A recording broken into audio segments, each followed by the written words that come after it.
So hey everyone, welcome back to another quick and very interesting tutorial. Where in this quick tutorial, I'm going to show you how you can generate fake Twitter blog screenshots for mockups or for experimental purposes.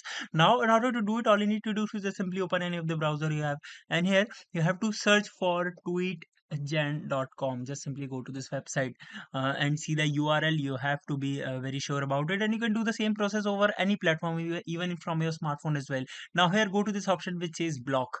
Just simply tap over there and wait for it to respond. Now here you can customize multiple things here. The person of which of the username you want to change, the name, and the multiple details like the theme as well, the dark mode and everything. And once you are satisfied with your changes, all you need to do is just simply hit this option which says generate image, and your fake screenshot mockup will be saved for you.